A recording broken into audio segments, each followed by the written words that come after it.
Good morning friend, তোমরা সবাই কেমন আছো? আশা করি ভালো আছো, আমিও ভালো আছি। তো আজকে সোজাসুজি রান্নাঘর থেকে ভিডিও স্টার্ট করলাম।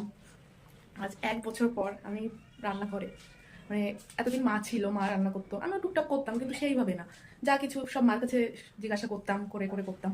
তো আজকে সেই আমারই রান্নাঘর, আমারই সেই রান্নাঘরে আমি ফিরে এলাম। সম্পূর্ণ সব কিছু আমি করব, মানে আজকে মা যেহেতু নেই, তো সব প্রথম থেকে শেষ পর্যন্ত রান্না আমি করব। তো চলো ভিডিওটা দেখতে থাকো, আশা করি তোমাদের ভালো লাগবে।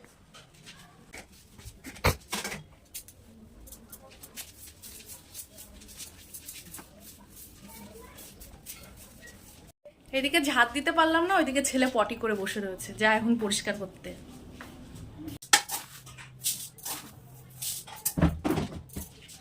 এখন 10টা বাজে, আমি ভাত বসাতে পারিনি।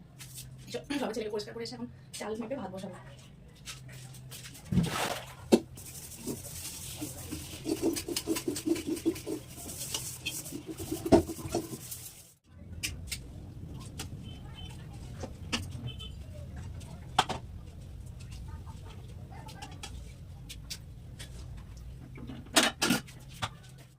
তো এখন সকালে শুধু ভাতই করবো, আর তরকারি সব আছে। মা ফ্রিজে কালকে রেখে গেছিলো, আর ফোন করে বললো ফ্রিজে অনেক মাছ আছে, 2 ধরনের কি, আর পনির আছে। তো এক ধরনের মাছ রেখে দিয়েছি ফ্রিজে, আর এক ধরনের মাছ, এখানে রুই মাছ আছে, তো এটা দুপুরবেলা করবো। আর এটা আছে পনির আছে, এই পনিরটা অনেক দিনে, তাই বললো তাড়াতাড়ি রান্না করে খাই, তাই এই পনির আর মাছটা করবো দুপুরবেলা। এখন শুধু ভাতটা করবো, আর কালকের যে তরকারি আছে ওই দিয়ে আমাদের দুজনের হয়ে যাবে। তো এগুলো বরফ হয়ে গেছে, কোনো ডিপে ছিল তো বরফ হয়ে গেছে। তো চলো দেখতে থাকো। আজকে চাও খেতে পারি না, মানে অন্যদিন মা মানে ডেকে দেয় যে ওর চা হয়ে গেছে, লিপি ঘুম থেকে উঠে চায়ের কাপটা হাতে ধরে চা খেতাম। তো আজকে টাইমও পাইনি চা খাওয়ার। এখন বাজে 10টা 4। তো এখনো চা খাওয়ার টাইম হয়ে ওঠেনি। সবে ভাত বসালাম, এদিকে ঘর ঝাড় দিলাম, এদিকে ছেলেকে পরিষ্কার করতে গেলাম, এখনো চা খাওয়ার হয়নি।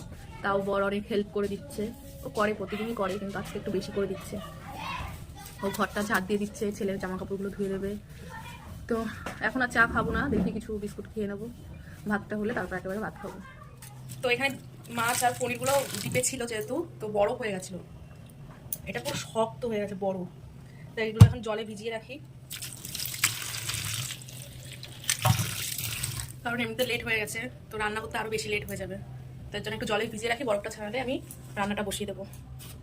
সকালে যেহেতু বেশি চাপ নেই, এখানে ভাত তো প্রায় হয়ে গেছে, একটু পরেই নামাবো।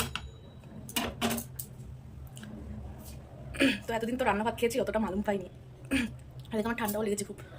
তো এখন রান্না করে খাচ্ছি, তো তাই বুঝতে পারছি কি কষ্ট। এদিকে একবার রান্নাঘরে থেকে ওই ঘরে যাচ্ছে, একবার ওই ঘর থেকে রান্না করে আসছে, এই হলো এখন পরিস্থিতি হয়ে দাঁড়িয়েছে। এখন বাজে 2টো, তো স্নান করে উঠলাম এইমাত্র, আর রান্না করেছি, ছেলেকে স্নান করিয়েছি, সবকিছু কাজ সেরে একটু দেরি হয়ে গেছে, যেহেতু মা নেই, এক হাতে সব কাজ করছি। তো চলো কি কি রান্না হয়েছে দেখাই তোমাদের।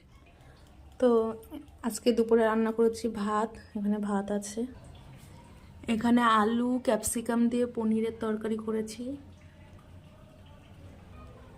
আর এখানে আছে রুই মাছের ঝোল। তো চলো খেয়ে নিই, তারপর আবার দেখা হবে। কি করছো? এই তো তোমাকে ভাত দেবো।